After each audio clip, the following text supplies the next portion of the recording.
اولاد کے لیے دعائیں پڑھیں گے۔ ارشاد باری تعالیٰ ہے سورۃ الفرقان کی آیت نمبر 74 سے 76 تک، اللہ سبحانہ تعالیٰ کا ارشاد ہے والذین یقولون ربنا ھب لنا من ازواجنا وذریاتنا قرۃ اعین واجعلنا للمتقین اماما اولئک یجزون الغرفۃ بما صبروا ویلقون فیہا تحیۃ وسلاما خالدین فیہا حسنت مستقرا ومقاما۔ اور وہ لوگ جو کہتے ہیں اے ہمارے رب ہمیں اپنے ازواج اور اولاد کی طرف سے آنکھوں کی ٹھنڈک عطا فرما اور ہمیں متقی لوگوں کا امام بنا، یہی لوگ ہیں جو اپنے صبر کے بدلے جنت میں بالا خانے دیے جائیں گے اور وہ اس میں دعائے خیر اور سلام سے استقبال کیے جائیں گے، اس میں وہ ہمیشہ رہنے والے ہوں گے۔ کتنا اچھا ٹھکانہ اور کتنی اچھی قیام گاہ۔ اولاد کے لیے دعا مانگنا انبیاء اور اہل ایمان کا شیوا رہا ہے۔ ابراہیم علیہ السلام نے دعا کی تھی رب ھب لی من الصالحین، اے میرے رب مجھے نیک اولاد عطا فرما۔ اہل ایمان کی دعا اللہ تعالیٰ نے قرآن مجید میں ذکر کی ہے وَأَصْلِحْ لِي فِي ذُرِّيَّتِي، اور میری خاطر میری اولاد کی اصلاح کر دے۔ زکریا علیہ السلام نے دعا کی تھی فَهَبْ لِي مِن لَّدُنْكَ وَلِيًّا يَرِثُنِي وَيَرِثُ مِنْ آلِ يَعْقُوبَ وَاجْعَلْهُ رَبِّ رَضِيًّا، مجھے اپنے پاس سے ایک وارث عطا فرما جو میرا وارث بنے اور آل یعقوب کا وارث ہو، اور اے میرے رب اسے پسند کیا ہوا بنا، وہ ایسا ہو جس سے تو راضی ہو جائے، وہ پسندیدہ ہو۔ ابراہیم علیہ السلام نے دعا کی تھی رب اجعلنی مقیم الصلاۃ ومن ذریتی ربنا وتقبل دعا، اے میرے رب مجھے بھی اور میری اولاد کو بھی نماز قائم رکھنے والا بنا، اے رب میری یہ دعا قبول فرما۔ اہل ایمان ہمیشہ اپنی اولاد کے لیے دعا کرتے ہیں۔ سورۃ الفرقان کی جو آیات میں نے آپ کے سامنے پڑھی ہیں یہ عباد الرحمان سے متعلق آیات ہیں کہ رحمان کے خاص بندے، رحمان کے پسندیدہ بندے اللہ تعالیٰ سے دعا کرتے ہیں کہ ربنا ھب لنا من ازواجنا وذریاتنا قرۃ اعین، کہ اللہ ہمیں اپنی ازواج سے اور اپنی اولاد سے آنکھوں کی ٹھنڈک عطا فرما۔ یاد رکھیے یہ دعا ہر صاحب ایمان کا شیوا ہے، ہر مومن کو یہ دعا کرتے رہنا چاہیے، چاہے ہماری اولاد نیک ہی کیوں نہ ہو، چاہے وہ فرما بردار ہی کیوں نہ ہو، چاہے وہ قرآن کی حافظ ہی کیوں نہ ہو، چاہے وہ دین کی عالم ہی کیوں نہ ہو، پھر بھی یہ دعا مانگتے رہنا چاہیے، اس لیے کہ دل رحمان کی 2 انگلیوں کے درمیان ہوتا ہے، وہ جیسے چاہے انہیں پھیر سکتا ہے۔ ہمیں نہیں معلوم کہ آج اگر ہماری اولاد دین پر ہے تو کل اس کا مستقبل کیا ہوگا، اس لیے کبھی بھی اس بارے میں بے فکر نہیں ہونا چاہیے۔ نیک سے نیک ترین اولاد بھی ہو، تہجد گزار بھی ہو، صائم اور قائم ہو، لیکن پھر بھی دعا کرتے رہیں۔ اگر آپ کی اولاد نیک ہے تو آپ کی دعائیں ان کی نیکی میں استقامت اور اضافے کا سبب بنے گی، یعنی وہ مزید نیک بنے گی، ان کے اندر مزید استقامت آئے گی، اور پھر اسی طرح ان کا ایمان بھی بڑھے گا۔ اور اگر وہ نیک نہیں ہے اور اگر وہ آپ کی آنکھوں کی ٹھنڈک نہیں ہے تو اس دعا سے انشاءاللہ وہ آپ کی آنکھوں کی ٹھنڈک بنیں گے۔ تو ہم سب کو بھی یہ دعا کرتے رہنا ہے کہ اے اللہ ہماری اولاد کو نیک بنا اور ان کو متقین کا امام بنا، یعنی تقوی والوں کی صحبت میں ہوں اور تقوی والوں میں بھی سب سے آگے ہوں، تقوی والوں کو بھی مزید لیڈ کرنے والے ہوں، ان کی رہنمائی کرنے والے ہوں، اور پھر یہ کہ وہ ہماری آنکھوں کی ٹھنڈک بھی ہوں، یعنی جہاں وہ رب کے پسندیدہ ہوں وہاں وہ ہمارے لیے بھی باعث سکون ہو۔ اس کے ساتھ ساتھ انسان کے لیے لازم ہے کہ وہ اپنی اولاد کی نیک تربیت بھی کرتا رہے، کیونکہ تربیت کی کوشش کرنا جو ہے ایک صبر آزما کام ہے۔ اسی لیے اس آیت کے بعد جو آیت آتی ہے اس میں صبر کرنے والوں کی جزا جنت میں غرفہ بتائی گئی ہے۔ عربوں کے ہاں گھر کے اندر جتنے بھی کمرے ہوتے ہیں ان میں سے سب سے بہترین کمرہ غرفہ کہلاتا ہے، یعنی سب سے اعلیٰ ترین درجہ۔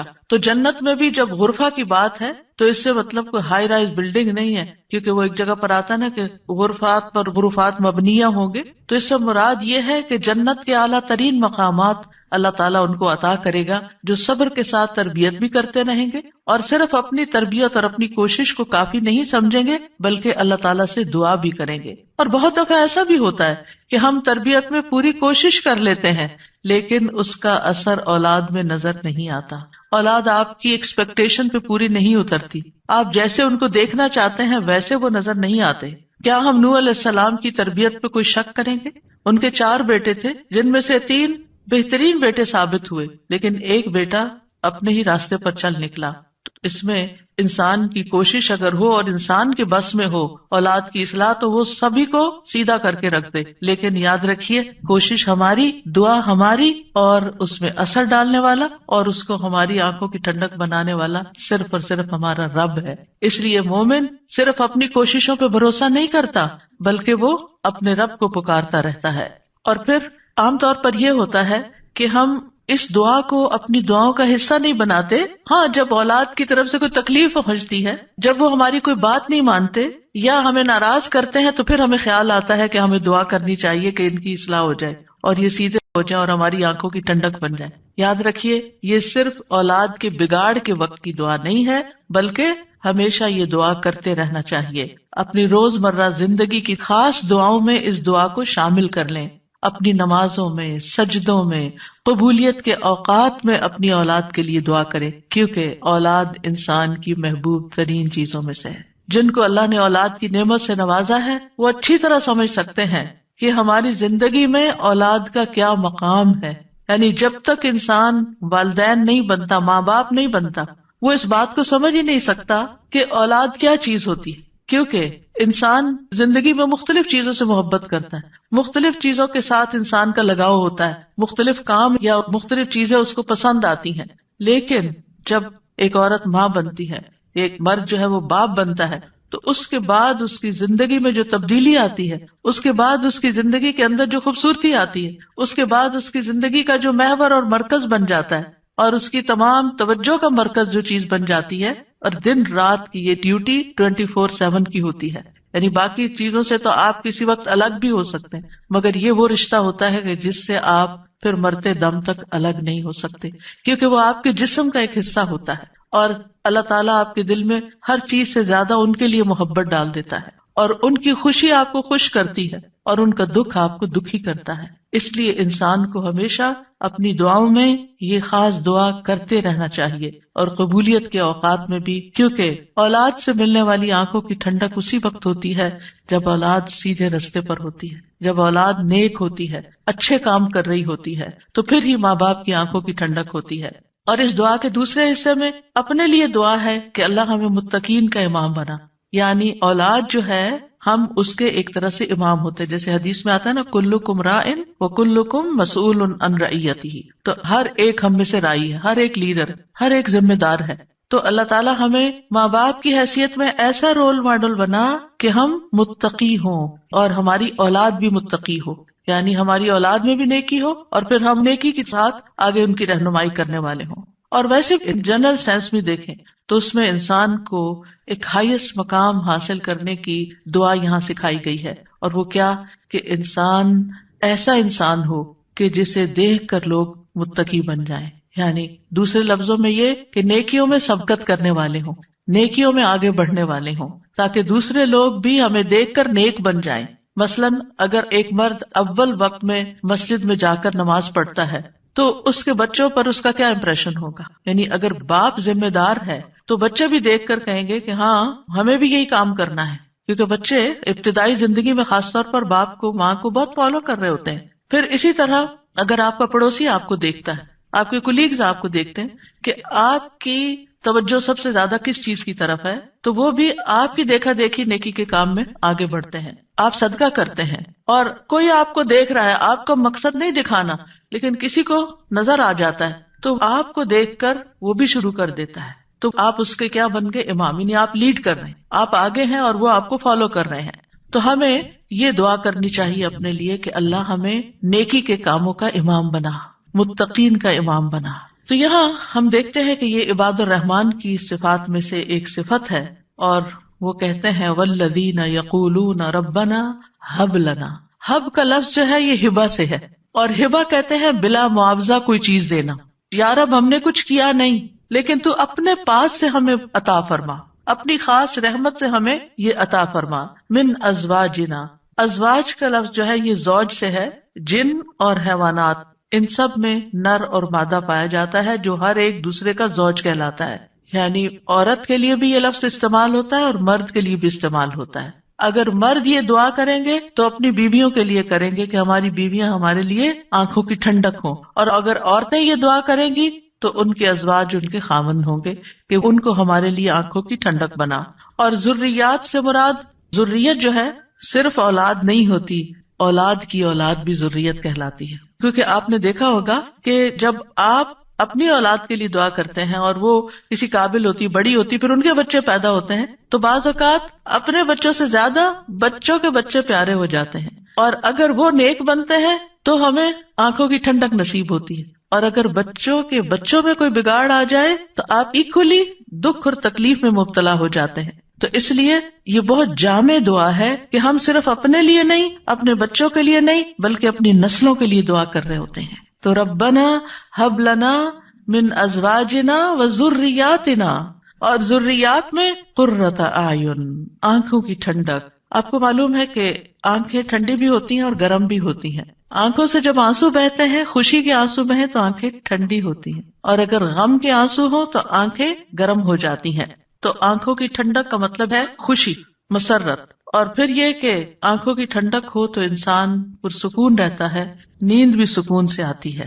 کہ بچوں کی طرف سے اگر انسان کو بے فکری ہو کہ وہ اچھے کام کر رہے ہیں، اچھی جگہ پر ہیں، سیف ہینڈز میں ہیں، تو انسان کے بہت سے غم، دکھ، پریشانیاں ختم ہو جاتی ہیں، وہ بے فکر ہو جاتا ہے۔ اور پھر اسی طرح یہ ہے کہ جب آنکھوں کی ٹھنڈک ہوتی ہے تو انسان کے دل کو بھی قرار ملتا ہے، یعنی آنکھوں کی ٹھنڈک صرف آنکھوں تک نہیں رہتی، بلکہ آنکھوں سے انسان جو کچھ دیکھتا ہے وہ اس کے دل تک اتر جاتا ہے۔ ابن عباس کہتے ہیں اس سے مراد ان کی وہ اولاد ہے جو اللہ کی اطاعت کے کام کرے تاکہ دنیا اور آخرت میں انہیں آنکھوں کی ٹھنڈک نصیب ہو، یعنی جو بچے نیک ہوتے ہیں وہ ماں باپ کے لیے ان کی زندگی میں بھی خوشی کا باعث ہوتے ہیں، اور جب ماں باپ فوت ہو جاتے ہیں تو وہ ان کے لیے صدقہ جاریہ بن جاتے ہیں۔ اور پھر جب قیامت کے دن اٹھیں گے اور اولاد اور والدین کو اللہ سبحانہ وتعالیٰ جمع کر دے گا اپنی جنتوں میں، تو یہ وہاں بھی ان کو دیکھ دیکھ کر خوش ہوتے رہیں گے۔ obviously جو بچے ماں باپ کے ساتھ نہیں جا سکیں گے، جو ماں باپ کا دین چھوڑ گئے یا ان کا راستہ چھوڑ گئے یا نماز روزہ چھوڑ گئے،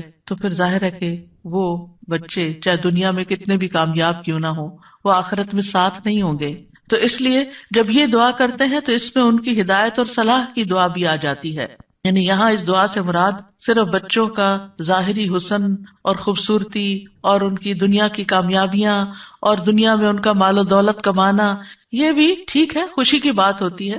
بچہ خوبصورت ہو تو ماں باپ کو بہت اچھا لگتا ہے، بچہ اگر کامیاب ہو، کوئی ڈگری کر لے تو ماں باپ کو بہت اچھا لگتا ہے، بچے کو اچھی جاب مل جائے تو ماں باپ بہت خوش ہوتے ہیں۔ اور جو ماں باپ صرف دنیا کے لیے جیتے ہیں اور جن کا مطلب اور مقصد، ایم اور گول صرف دنیا کمانا ہوتا ہے، وہ انہی باتوں پر خوش ہوتے رہتے ہیں۔ لیکن جو اہل ایمان ہوتے ہیں ان کی خوشی صرف اس چیز میں نہیں ہوتی، ان کی خوشی اولاد کی نیکی میں ہوتی ہے کہ ہماری اولاد نیک ہو۔ تو جب ہم یہ کہتے ہیں کہ ہمیں آنکھوں کی ٹھنڈک عطا کر، تو اس سے مطلب یہ ہوتا ہے کہ اللہ وہ تیرے اطاعت گزار ہوں، فرما بردار ہوں، خیر اور بھلائی کے کاموں میں آگے جانے والے ہوں، اللہ کی عبادت اچھے طریقے سے کرنے والے ہوں، گناہوں اور حرام کاموں سے بچنے والے ہوں۔ اور وجعلنا للمتقین اماما، کہ اللہ ہمارے ماتحت جتنے بھی لوگ ہیں وہ سب متقی ہوں۔ یعنی ایک طرف اولاد کے لیے دعا اور دوسری طرف ان لوگوں کے لیے جو ہمیں فالو کرتے ہیں یا جن کے اوپر ہم ذمہ دار بنائے گئے ہیں، کہ یا اللہ ان کے اندر بھی تقویٰ پیدا کر دے۔ یعنی ہماری اولاد تو نیک ہو، لیکن آپ کے ساتھ جو لوگ کام کر رہے ہیں، جن کے آپ ذمہ دار ہیں، مثلاً اگر آپ استاد ہیں اور آپ کے شاگرد ہیں، یا آپ ایک لیڈر ہیں، کمیونٹی لیڈر ہیں اور آپ کے بہت سے فالوورز ہیں، یا اسی طرح اور جو بھی کام آپ لیڈرشپ رول میں کرتے ہیں، تو یا اللہ جو لوگ آپ کی جو ٹیم ہے، یا اللہ اس کو بھی متقی بنا دے، اس کے اندر بھی اپنی محبت پیدا کر دے۔ کتنی خوبصورت دعا ہے۔ ظاہر ہے کہ انسان انہی لوگوں کے ساتھ ہوتا ہے، یا تو گھر میں ہوتا ہے یا باہر کام پر ہوتا ہے۔ جب گھر میں ہوتا ہے تو کیا ہوتا ہے، بیوی اور بچوں کو دیکھ کر انسان اپنی آنکھیں ٹھنڈی کرتا ہے، اس کو ایک پرسکون ماحول ملتا ہے۔ اور جب وہ گھر سے باہر ہوتا ہے، اپنی جاب پر ہوتا ہے، اپنی ٹیم کے ساتھ ہوتا ہے، تو ان کی نیکی، ان کا اخلاق، ان کا تقویٰ دیکھ دیکھ کر اس کی آنکھیں ٹھنڈی ہوتی رہتی۔ سنسیئر مخلص ساتھیوں کا مل جانا یہ اللہ تعالیٰ کی بہت بڑی نعمت ہوتی ہے۔ اور پھر آپ دیکھیے کہ یہ نہ صرف ان کے تقویٰ کی دعا ہے، بلکہ جو خود متقی بننے کی خواہش رکھتا ہوگا وہی چاہے گا کہ اس کے ساتھی اور اس کے ماحول کے لوگ اور اس کے آس پاس کے لوگ تقویٰ والے ہوں۔ اور یہ معنی بھی اس کا بنتا ہے کہ یا اللہ تو ہمیں اتنا تقویٰ عطا کر کہ ہم متقین کے امام بن جائیں، یعنی ان متقین میں سے بھی سب سے آگے ہو تقوی میں. للمتقین اماما، یعنی ہمیں ہدایت کا امام بنا، لوگوں کو ہم سے ہدایت حاصل ہو، گمراہی کا امام نہ بنے. کیونکہ اللہ سبحانہ تعالیٰ نے خوش بخت لوگوں کے بارے میں فرمایا سورۃ الانبیاء میں، وَجَعَلْنَاهُمْ أَئِمَّةً يَهْدُونَ بِأَمْرِنَا وَأَوْحَيْنَا إِلَيْهِمْ فِعْلَ الْخَيْرَاتِ وَإِقَامَ الصَّلَاةِ وَإِيتَاءَ الزَّكَاةِ وَكَانُوا لَنَا عَابِدِينَ. اور ہم نے انہیں ایسے پیشوا بنایا جو ہمارے حکم کے ساتھ رہنمائی کرتے تھے، اور ہم نے ان کی طرف نیکیاں کرنے اور نماز قائم کرنے اور زکوٰۃ ادا کرنے کی وحی بھیجی، اور وہ صرف ہماری عبادت کرنے والے تھے. تو اس سے کیا پتہ چلتا ہے کہ ہم نے انہیں ایسا پیشوا بنایا جو ہمارے حکم کے ساتھ رہنمائی کرتے تھے. یہ ہے متقین کے امام، کہ جو اللہ کی مرضی اور اللہ ہی کے دی ہوئی جو تعلیم اور ہدایت ہے اس کے مطابق لوگوں کو گائیڈ کرتے ہیں، صرف اپنی من پسند چیزوں یا اپنی طرف سے چیزیں ایجاد نہیں کرتے. اور اہل شقاوت بدبخت لوگوں کے بارے میں آتا ہے وَجَعَلْنَاهُمْ أَئِمَّةً يَدْعُونَ إِلَى النَّارِ، ہم نے ان کو ایسے امام بنایا جو لوگوں کو آگ کی طرف بلاتے ہیں، جیسے فرعون تھا، قارون اور اس طرح کے لوگ کہ لوگ ان کو فالو کرتے تھے اور وہ خود بھی آگ کی طرف جانے والے. جیسے فرعون کے بارے میں آتا ہے يَقْدُمُ قَوْمَهُ يَوْمَ الْقِيَامَةِ فَأَوْرَدَهُمُ النَّارِ، کہ قیامت کے دن وہ اپنی قوم کو لیڈ کر رہا ہوگا اور انہیں آگ میں لے جا کے گرائے گا.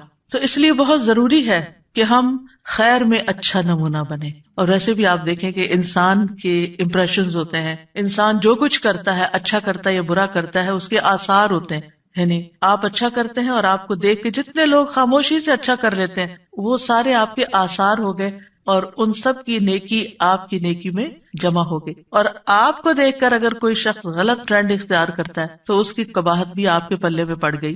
تو متقین کا امام بننے کے لیے یاد رکھیے دو چیزیں بڑی اہم ہیں، ایک ہے صبر اور دوسرے ہے یقین.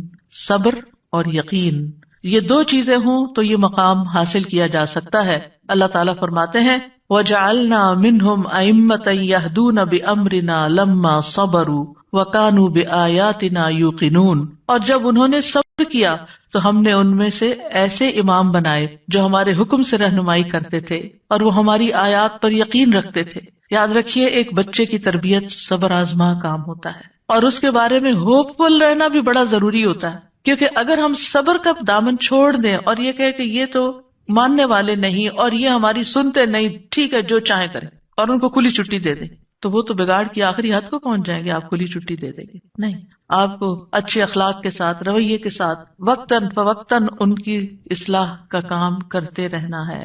اور یہ صبر آزما کام ہے. یعنی بعض اوقات آپ کا دل اندر سے کٹ رہا ہوگا، آپ شدید غصے کا شکار ہوں گے، شدید نفرت کا شکار ہوں گے ان کے کسی غلط کام پر، لیکن آپ اس کا ایسا اظہار نہیں کریں گے کہ جس سے وہ ہمیشہ کے لیے آپ کو خیر بات کہہ کے چلے جائیں اور آپ سے کٹ جائیں. کیونکہ آپ دیکھیں بہت سے بچے ایسے ہوتے ہیں جو ماں باپ کی نیگنگ سے اور ماں باپ کی بد اخلاقی اور بدسلوکی سے پھر وہ ہمیشہ کے لیے ان کو چھوڑ ہی جاتے ہیں. تو ایسا کوئی طریقہ اختیار نہیں کرنا کہ جس سے وہ دور ہوں، بلکہ محبت کے ساتھ. یعنی اگر ان کے اندر آپ دیکھتے ہیں کچھ چیزیں ایسی ہیں جو درست نہیں، تو محبت کے ساتھ اور صبر کے ساتھ دعائیں کرتے کرتے ان کی اصلاح کرتے جائیں. ہو سکتا ہے آپ اپنی زندگی میں نہ دیکھیں وہ دن جس کو آپ دیکھنا چاہتے ہیں، لیکن مرنے کے بعد آپ کو ان کی دعائیں پہنچ رہی ہوں، آپ کی وہ محنت ضائع نہیں جائے گی. تو لما صبروا، صبر کرنا بہت ضروری ہے. اور پھر یہ ہے کہ ان کی طرف سے جتنی بھی آزمائشیں آئیں، ان کی طرف سے جو تکلیفیں آپ کو پہنچے، کیونکہ جو بھی ماں باپ بنتے ہیں وہ سب جانتے ہیں کہ اولاد کی طرف سے بعض اوقات آنکھوں کی ٹھنڈک سے زیادہ تکلیفیں ہی پہنچتی. یعنی وہ آپ کا مقام نہیں سمجھتے جب تک وہ خود ماں باپ نہیں بنتے، ان کو سمجھ نہیں آتی کہ ماں باپ کا مقام کیا ہے اور ماں باپ کی تکلیف کیا ہے. لہٰذا ایسے تمام مواقع پر صبر سے کام لینا ہے. اور دوسرا یہ کہ یقین رکھنا ہے، بے یقینی سے دعا نہیں کرنی، یقین رکھنا ہے کہ اللہ میری دعائیں سنتا ہے اور وہ ضرور سنے گا. لم اکم بدعائک رب شقیہ، اے رب میں تجھ سے دعا مانگ کر کبھی بدبخت ہوا ہی نہیں، تو دعاؤں کا سننے والا ہے. ایسی دعا کرنے والوں کا انجام بہت بہترین ہے. اللہ تعالیٰ فرماتے ہیں اولئک یجزون الغرفۃ، ایسے نیک بندے جن کے اندر یہ صفات ہوں، جو یہ چاہتے ہوں کہ ان کی اولاد اچھی ہو جائے، ان کے ازواج، ان کی بیوی یا شوہر اچھا ہو جائے، اور پھر صبر کے ساتھ یہ سب کام کریں، تو پھر ان کا انجام بھی بہت اچھا ہے. اور وہ کیا ہے کہ جنت کا اعلیٰ ترین مقام، جیسا کہ سورۃ العنکبوت میں آتا ہے والذین آمنوا وعملوا الصالحات لنبوئنہم من الجنۃ غرفا تجری من تحتها الانہار خالدین فیہا نعم اجر العاملین الذین صبروا وعلی ربہم یتوکلون. اور جو لوگ ایمان لائے اور انہوں نے نیک کام کیے ہم انہیں ضرور ہی جنت کے اونچے گھروں میں جگہ دیں گے، یعنی بہترین مقام پر جگہ دیں گے جن کے نیچے سے نہریں بہتی ہیں. یعنی اوپر جب ہوتا ہے تو نیچے کا سین زیادہ بہتر نظر آتا ہے. ہمیشہ ان میں رہنے والے ہیں. دنیا میں آپ اگر کوئی ایسی جگہ پر کسی سی سائڈ پر کسی بہترین سینری اور گرینری کے مقام پر اونچی کسی ہائیسٹ فلور پر پینٹ ہاؤس خرید بھی لیں رہ بھی لیں، لیکن آپ کو ہر وقت دھڑکا لگا رہتا ہے کہ پتہ نہیں کب دنیا سے چلے جانا ہے، یا اگر رینٹ پر رہ رہے ہیں تو پتہ نہیں کب یہاں سے نکلنا پڑ جائے. تو آپ پوری طرح انجوائے نہیں کر سکتے. یعنی انسان جتنا بھی چاہے دنیا میں کمپلیٹ انجوائمنٹ ہے ہی نہیں، کیونکہ اس کے ساتھ کئی مسائل اور کئی مشکلات ہوتی ہیں. لیکن آخرت میں بلند ترین مقامات میں فرمایا خالدین فیہا، وہ اس میں ہمیشہ رہیں گے. نکلنے کا، اس کو چھوڑنے کا، اس کے خراب ہونے کا، اس کی مینٹیننس کا کوئی فکر ہی نہیں ہے، صرف انجوائمنٹ ہی ہے. نعم اجر العاملین، لیکن یہ کس کو ملتا ہے؟ جو عمل کرتے ہیں، جو کام کرتے ہیں، جو محنت کرتے ہیں. کتنا اچھا اجر ہے عمل کرنے والوں کا. کون ہے وہ عمل؟ کیا دو عمل بتائے گئے؟ الذین صبروا وعلی ربہم یتوکلون، وہ جو صبر کرتے ہیں اور اپنے رب پر توکل کرتے ہیں، بھروسہ کرتے ہیں. اور اس کے علاوہ حدیث سے بھی اس مقام کو حاصل کرنے کی بات ہمیں پتہ چلتی ہے. نبی صلی اللہ علیہ وسلم نے فرمایا جنتی لوگ اپنے سے بلند کمرے والے کو، غرفہ والوں کو اپنے اوپر ایسے دیکھیں گے جیسے وہ دنیا میں چمکدار گہرے ستارے کو دیکھتے. اتنے بلند ہوں گے ان کے مقامات.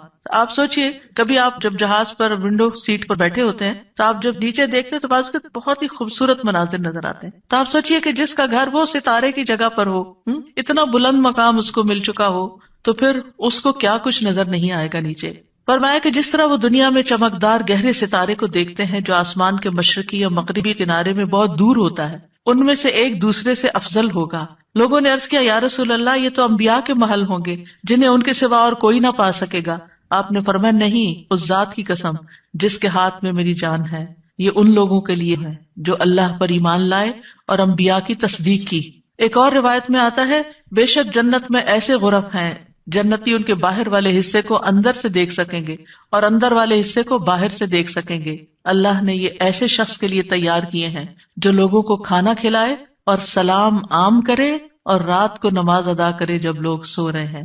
اور الحمدللہ رمضان ایسا مہینہ ہوتا ہے کہ جس میں آپ یہ تینوں کام کر سکتے ہیں. آپ کی ہرس ہوتی ہے کہ زیادہ سے زیادہ لوگوں کو افطار کرایا جائے، زیادہ سے زیادہ لوگوں تک راشن پہنچایا جائے، یعنی ان کو کھلایا جائے. اور جب آپ مسجد جاتے ہیں تو تراویح بھی ہوتی ہے اور بہت سے لوگ مل جاتے ہیں تو سلام پہ سلام ہو رہا ہوتا ہے. یا دینی مجالس کا زور ہوتا ہے رمضان میں جس میں لوگ اکٹھے ہوتے ہیں تو پھر ایک دوسرے سے ملاقات کر کے سلام کے مواقع آتے ہیں. اور یہ صرف رمضان ہی کے لیے نہیں ہے بلکہ سارا سال انسان ایسے کاموں کی رغبت رکھے، ایسے کاموں سے محبت کرے. اور ان کی جنت میں وہ کیا ہوگا؟ وَيُلَقَّوْنَ فِيهَا تَحِيَّةً وَسَلَامًا، وہاں ان کو سلام اور دعا دی جائے گی. تحیہ کہتے ہیں زندگی کی دعا دینا، یعنی ان کے استقبال کے لیے ایسے فرشتے موجود ہوں گے جو انہیں سلام بھی کریں گے اور سلامتی کی دعائیں بھی دیں گے. جب کوئی سلامتی کی دعا آپ کو دیتا ہے تو کتنا دل خوش ہوتا ہے. تو وہاں فرشتے ان کو دعائیں دے رہے ہوں گے، اور پھر آپس میں جب ملاقاتیں ہوں گی جنتیوں کی تب بھی سلام دعا ہو رہی ہوگی. اور یہ سلامتی ان کو کس لیے ملی؟ کیونکہ دنیا میں انہوں نے گناہوں سے سلامت زندگی بسر کی. خالدین فیہا حسنت مستقرا و مقاما، ہمیشہ اس میں رہیں گے. کتنا خوبصورت ٹھکانہ، کتنا اچھا مقام. یاد رکھیے یہ دعا گھروں کی اصلاح کی بنیاد رکھتی ہے. اس میں صرف اولاد ہی نہیں بلکہ ازواج بھی، یعنی شوہر اور بیوی. آج آپ دیکھیں کہ ہر دوسرے گھر کا یہ مسئلہ بنا ہوا ہے کہ گھر میں میاں بیوی کی لڑائیاں جاری ہیں. اس سے ایک دوسرے کے اندر ایک بے چینی، اداسی، پریشانی، کاموں میں رکاوٹ اور کتنی بے شمار خرابیاں. اور سب سے بڑی بات یہ کہ آپ اپنی اولاد کے لیے ایک بہترین نمونہ ہوتے ہیں. آپ صرف آپس میں نہیں لڑتے بلکہ اپنے بچوں کو ایک برا نمونہ پیش کر کے ان کی زندگیوں کو بھی جہنم بناتے ہیں. اور پھر آپ دیکھیے کہ کوئی اور انسان ناراض ہو جائے تو اس سے انسان کو اتنی تکلیف نہیں ہوتی، حتیٰ کہ اگر ماں باپ بھی ناراض ہوتے ہیں نا تو انسان اتنی پرواہ نہیں کرتا. لیکن اگر شوہر بیوی سے یا بیوی شوہر سے ناراض ہو تو انسان کے غم کی انتہا ہوتی ہے. کسی چیز میں دل نہیں لگتا، پریشانی چھا جاتی ہے اور ہر چیز بے مزہ ہو جاتی.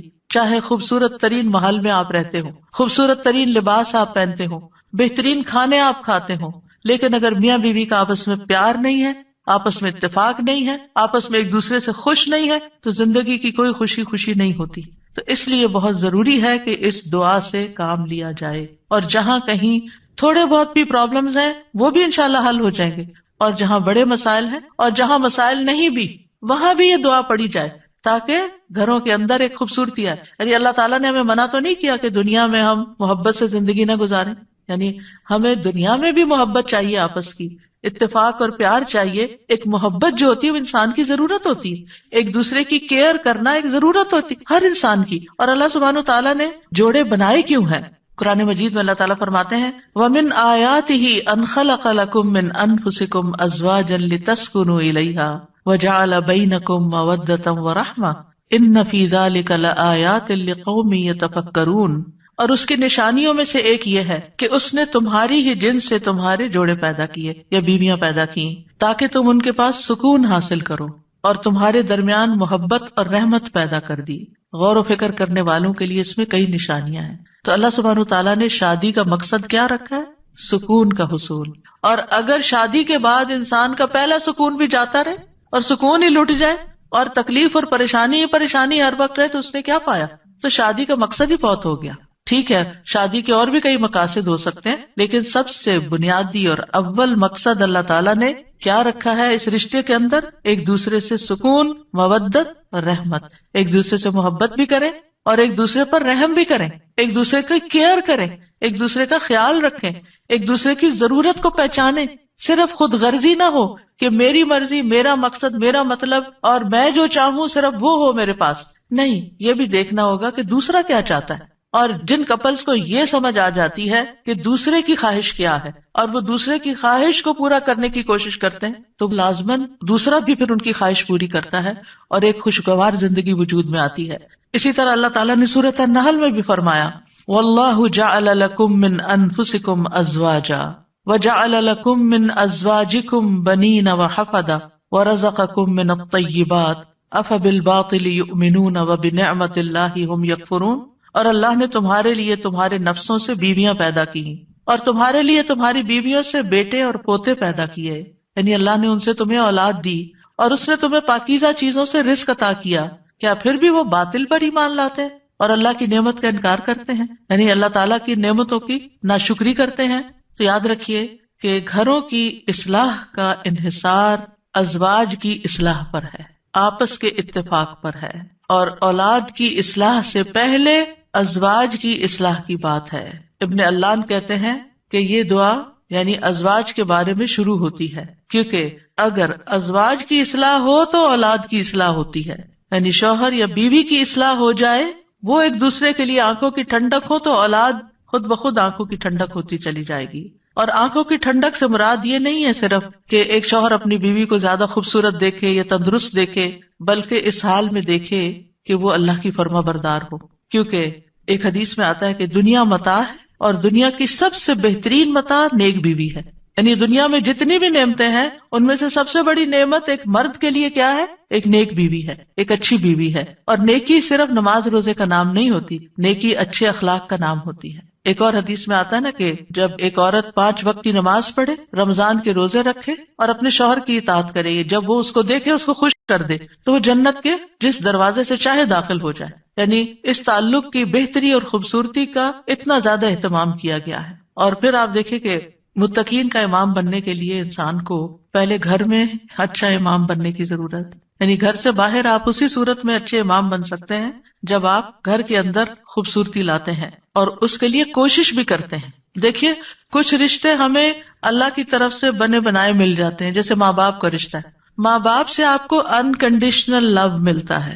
آپ اچھا کریں، آپ برا کریں، آپ ان کو خوش کریں، آپ ان کو ستائیں، آپ ان کے قریب ہوں، آپ ان سے دور ہوں، وہ آپ سے محبت کرتے ہی رہیں گے. آپ زندہ ہوں، آپ مر جائیں، ہر صورت میں محبت کرتے ہیں. آپ نے دیکھا ان ماؤں کو جن کا کوئی بچہ فوت ہو جائے تو وہ زندہ کو بھول کے اسی کو یاد کرتی رہتی ہیں جو چلا گیا ہے. قریب ہو تب بھی محبت کرتے ہیں، دور ہو تب بھی محبت کرتے ہیں. ماں باپ کی محبت انکنڈیشنل، لیکن ازواج کی محبت کنڈیشنل ہوتی ہے. اگر آپ اچھے اخلاق کا مظاہرہ کریں گے، اچھے انسان بن کر رہیں گے تو آپ کی محبت بڑھتی جائے گی. لیکن اگر آپ اپنے اخلاق کو کھو دیں گے تو پھر اس محبت میں کمی آنی شروع ہو جائے گی. تو کچھ رشتے بنے بنائے ہوتے ہیں اور کچھ کو بنانا پڑتا ہے، ان کی مینٹیننس کرنی پڑتی ہے. یاد رکھیے شادی جو ہے یہ انبیاء کا طریقہ ہے، نیک لوگوں کا طریقہ ہے، ہمارے دین کا شعار ہے. نکاح جو ہے وہ نصف ایمان ہے، یعنی ہمارے دین میں کرسچینٹی کی طرح یہ نہیں ہے کہ آپ شادی نہیں کریں، آپ نن بن جائیں، آپ فقیر بن جائیں اور آپ زیادہ نیک ہیں. نہیں، آپ شادی کر کے زیادہ نیکی کما سکتے ہیں. یعنی اسلام جو ہے وہ فطری ضروریات کو مد نظر رکھتا ہے. اللہ تعالیٰ فرماتے ہیں یقیناً آپ سے پہلے بھی ہم نے کئی رسولوں کو بھیجا اور ہم نے ان کے لیے بیویاں اور اولاد بنائی. یعنی پیغمبر بھی بیویوں والے اور اولادوں والے تھے.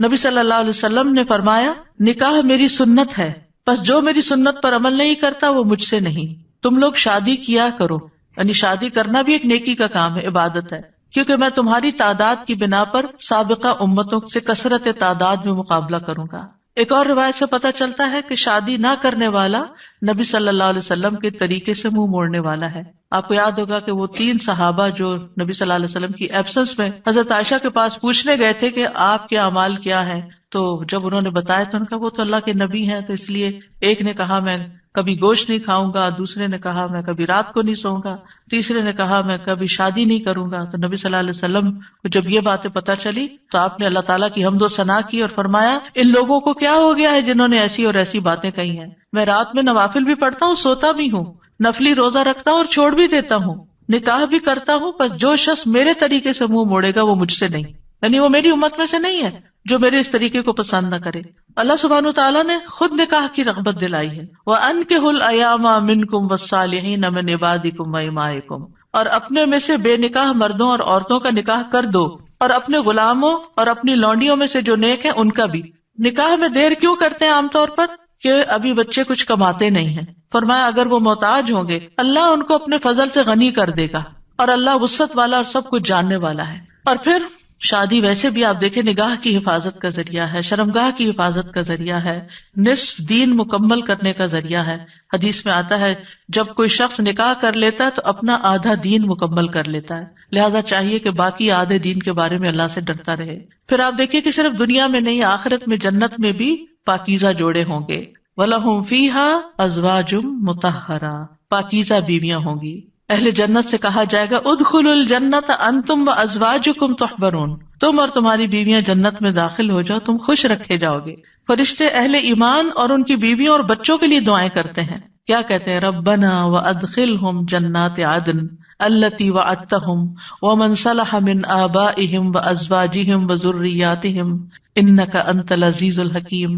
اے ہمارے رب، اور انہیں ہمیشگی کے باغات میں داخل کر جن کا تو نے ان سے وعدہ کیا تھا، اور ان کے آباء و اجداد اور ان کی بیویوں اور ان کی اولادوں میں سے جو نیک ہوئے ان کو بھی جنت میں داخل کر. یعنی یہ فرشتے اہل ایمان کے لیے دعا کرتے ہیں. اور جنت میں کوئی بھی کمارا نہیں ہوگا، یعنی جن لوگوں کی دنیا میں شادی نہیں ہوئی ان کو بھی اللہ تعالیٰ جوڑے عطا کرے گا، اور جن کے شوہر پہلے فوت ہو گئے یا بیوی فوت ہو گئی یا ایک نیک تھا اور ایک جنت میں نہیں گیا دوسرا جہنم میں چلا گیا تو ان کو بھی اللہ تعالیٰ وہاں جوڑے عطا کرے گا. اور کوئی بھی ایسا نہیں ہوگا کہ جو تنہائی کا شکار ہو، آئسولیشن کا شکار ہو، کیونکہ انسان کی زندگی میں اگر کمپینین ہوتا ہے تو انسان کے لیے سکون کا باعث ہوتا ہے. اور خاص طور پر اگر نیک بیوی ہو. قرآن مجید میں آتا ہے فالصالحات قانتات، نیک عورتیں وہ ہیں جو شوہروں کی فرما بردار ہوں، ان کی بات ماننے والی ہوں، اور ان کی عدم موجودگی میں اللہ کی حفاظت میں ان کے حقوق کی حفاظت کرنے والی ہوں، یعنی اپنی جان اور مال کی حفاظت کریں جب شوہر نہ بھی موجود ہوں.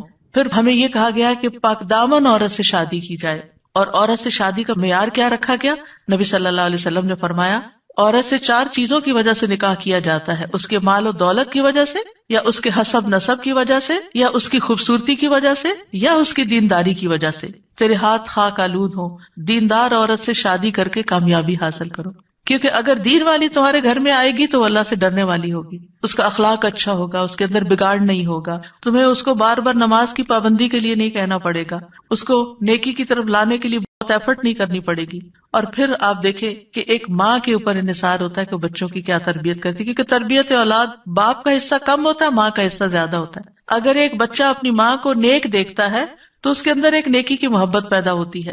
تو بہرحال یہ رشتے جو ہیں ان کے لیے دعا بھی ہے اور اس کے ساتھ ساتھ انتخاب بھی اچھا ہو، اور پھر ان کو بنانے کے لیے کوشش بھی رہے. اللہ تعالیٰ مردوں کو حکم دیتے ہیں وَعَاشِرُوهُنَّ بِالْمَعْرُوفِ، عورتوں کے ساتھ بھلے طریقے سے زندگی بسر کرو، یعنی ان کے حقوق ادا کرو، اور ایک دوسرے سے محبت کرنا جو ہے یہ بھی دین کا حصہ ہے۔ عقبہ بن عامر کہتے ہیں میں نے رسول اللہ صلی اللہ علیہ وسلم کو یہ فرماتے ہوئے سنا کہ اسلام میں جائز لہو میں 3 چیزیں آتی ہیں: انسان کا اپنی بیوی کے ساتھ دل لگی میں مصروف ہونا، ہنسی مذاق کرنا، اپنے گھوڑے کی دیکھ بھال کرنا یعنی اس کے ساتھ ٹائم سپینڈ کرنا، اور تیر اندازی کرنا۔ بظاہر دیکھا جائے تو یہ ٹائم ویسٹر بھی ہو سکتے ہیں، لیکن یہ ہمارے دین میں ایک نیکی تصور کیے جاتے ہیں۔ یہ شغل جو ہے یا یہ ہابیز جو ہیں یہ پسندیدہ ہے۔ پھر یہ ہے کہ شوہر اور بیوی کو ایک دوسرے کا حق ادا کرنا ہے، کیونکہ یہ حقوق اللہ نے ایک دوسرے کے ذمے رکھے ہیں اور اللہ تعالیٰ قیامت کے دن پوچھے گا۔ بعض اوقات ایک بیوی یہ کہتی ہے کہ میں شوہر کا حق نہیں دیتی کیونکہ وہ بھی میری فلاں بات نہیں مانتا، یا شوہر یہ کہتا ہے میں بیوی کا حق نہیں دیتا کیونکہ میری وہ فلاں بات نہیں مانتی۔ نہیں، جب تک آپ اس رشتے میں ہیں دونوں کو ایک دوسرے کا حق دیتے رہنا چاہیے۔ اور کیوں دینا چاہیے؟ کہ اللہ کا حکم ہے، اس لیے نہیں کہ شوہر خوش ہوگا یا بیوی خوش ہوگی، اس لیے کہ میرے رب کا حکم ہے، اس لیے مجھے یہ کام کرنا ہے۔ اور جب آپ رب کو راضی کرتے ہیں تو رب بندوں کو بھی آپ سے راضی کر دیتا ہے۔ پھر اسی طرح یہ ہے کہ ایک دوسرے سے اچھے اخلاق کے ساتھ پیش آنا۔ نبی صلی اللہ علیہ وسلم نے فرمایا ایمان کے لحاظ سے کامل مومن وہ ہے جو اخلاق میں سب سے اچھا ہے، اور تم میں سے بہتر شخص وہ ہے جو اپنے گھر والوں کے لیے اچھا ہے، اور ایک روایت میں بیویوں کے لیے اچھا ہے۔ اس میں آپ دیکھیے کہ لوگ گھر سے باہر تو ہر ایک سے بڑا اچھا اخلاق رکھتے ہیں، لیکن گھر میں منہ بنا کے رکھتے ہیں، تو یہ اچھے اخلاق کی علامت نہیں۔ اللہ تعالیٰ نے جو کرائیٹیریا دیا ہے وہ کیا ہے کہ سب سے اچھا وہ ہے جس کا گھر میں اخلاق اچھا ہے۔ پھر اسی طرح یہ ہے کہ بد زبانی نہیں کرنی چاہیے۔ پھر بیوی کے ذمہ ہے کہ شوہر کی بات ماننے کے علاوہ شوہر کے مال اور اولاد کی حفاظت کرنے والی ہو، ان کو ضائع نہ کرے، صابر و شاکر ہو۔ شوہر کی ذمہ داری کیا ہے کہ گھر والوں پر خوشی سے خرچ کرے، اور نبی صلی اللہ علیہ وسلم نے فرمایا جو شخص اپنے اوپر خرچ کرتا ہے تاکہ وہ اس کے ذریعے لوگوں سے مانگنے سے بچے، وہ اس کے لیے صدقہ ہے۔ یعنی آپ اپنی پرسنل نیڈز کے لیے اسپینڈ کرتے ہیں، یہ بھی صدقہ ہے۔ جو شخص اپنی بیوی اور بچوں اور اپنے گھر والوں پہ خرچ کرتا ہے وہ بھی صدقہ شمار ہو جاتا ہے، یعنی شوہر کے نامہ اعمال میں وہ نیکی لکھی جاتی ہے کہ یہ اپنی بیوی پر بچوں پر خرچ کرنے والا ہے۔ پھر اسی طرح اچھے گزران کا اصول کیا ہے کہ ایک دوسرے کی اچھی عادتوں پر نظر رکھی جائے اور بری عادتوں کو اگنور کیا جائے۔ اگر ہم نے یہ ایکویشن بدلی کہ بری عادتوں کو ہر وقت ہائی لائٹ کیا، تم یہ نہیں کرتی، تم یہ نہیں کرتے، تم یہ نہیں کرتی، تم یہ نہیں کرتے، تو پھر زندگی جہنم بن سکتی ہے۔ کیونکہ ہر وقت اگر انسان اسی میں کڑتا رہے کہ اس شخص میں کیا خرابی ہے، کیا نہیں ہے، کیا کون سی برائی ہے، کون سی غلط عادت ہے، اور اسی پر لڑائی جھگڑا کرتا رہے، تو زندگی میں انجوائمنٹ نہیں رہتی، بلکہ اس کے برعکس نبی صلی اللہ علیہ وسلم نے یہ فرمایا کوئی مومن شخص کسی مومن عورت سے بغض نہ رکھے، یعنی بیوی سے نفرت نہیں کرنی چاہیے۔ اگر عورت کی ایک عادت ناپسند ہوگی تو کوئی دوسری عادت پسند ہوگی، تو کیا مطلب ہے کہ ناپسند بات کو چھوڑو، جو پسندیدہ ہے اس پر نظر رکھو۔ پھر اسی طرح یہ ہے کہ نیک اولاد کے لیے بھی کوشش کے علاوہ اور دعائیں بھی ہمیں سکھائی گئی ہیں، جیسے ان کی پیدائش سے پہلے ہی دعا کرنا، ربی حب لی من الصالحین، اے میرے رب مجھے نیک اولاد عطا کر۔ یعنی ابھی اولاد ہوئی نہیں لیکن پہلے سے ہی دعا مانگنا شروع ہو جائے انسان کہ اللہ مجھے نیک اولاد دینا۔ اور پھر یہ کہ شادی کے وقت ایسی عورت کا انتخاب کرنا جس کے اندر بچے پیدا کرنے کی صلاحیت ہو، کیونکہ نبی صلی اللہ علیہ وسلم نے اس بات کا حکم دیا کہ محبت کرنے والی اور زیادہ بچے پیدا کرنے والی عورت سے شادی کرو، یعنی یہ ہمارے دین میں پسندیدہ چیز ہے۔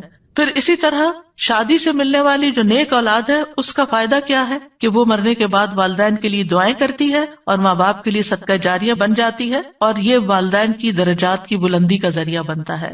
جہاں تک اولاد کی تربیت کا تعلق ہے تو اولاد کے بارے میں سوال ہوگا، یعنی ماں باپ دونوں سے پوچھا جائے گا کہ انہوں نے ان کی تربیت میں کیا کوشش کی۔ پھر اسی طرح اولاد کا پہلا حق کیا ہے؟ حدیث میں آتا ہے نبی صلی اللہ علیہ وسلم نے فرمایا اپنے نطفوں کے لیے اچھی عورت کا انتخاب کرو، یعنی نیک عورت کا انتخاب کرو، اور دین میں ہم پلہ عورتوں سے نکاح کرو، اور ہم پلہ مردوں کو اپنی بیٹیوں کا نکاح کر کے دو۔ پھر اسی طرح اچھے باپ کا انتخاب، رسول اللہ صلی اللہ علیہ وسلم نے فرمایا جب ایسا شخص تمہارے پاس نکاح کا پیغام بھیجے جس کے دین اور اخلاق سے تم مطمئن ہو تو اس سے اپنی بیٹی کا نکاح کرو، یعنی اوباش آوارہ لڑکے ہوں تو پھر ان کے ساتھ شادی نہیں کرو، کیونکہ شادی کے بعد کیا ہوگا، آپ کی بیٹی کو مصیبت میں ڈال دے گا۔ فرمایا اگر ایسا نہیں کرو گے تو زمین میں فتنہ اور زبردست فساد برپا ہوگا، یعنی پھر فساد ہی فساد، بگاڑ ہی بگاڑ۔ پھر اسی طرح ولادت سے پہلے شیطان سے حفاظت کی دعا سکھائی گئی کہ جب شوہر بیوی ایک دوسرے سے ملیں تو دعا پڑھیں، جیسے حضرت مریم کی والدہ نے دعا پڑھی تھی وَإِنِّي أُعِيذُهَا بِكَ وذریتها من الشیطان الرجیم. کتنی خوبصورت دعا ہے کہ اللہ میں اس بچی کو بھی اور اس کی آئندہ آنے والی ذریت کو بھی تیری پناہ میں دیتی ہوں شیطان سے بچا کر. پھر یہ کہ بچوں کو سب سے پہلے توحید سکھانی چاہیے، بچپن سے ہی بچوں کے اندر اللہ کا ڈر پیدا کرنا چاہیے، دین کی تعلیم سیکھنے میں رغبت دلانی چاہیے، اچھے اخلاق کی تعلیم دینی چاہیے.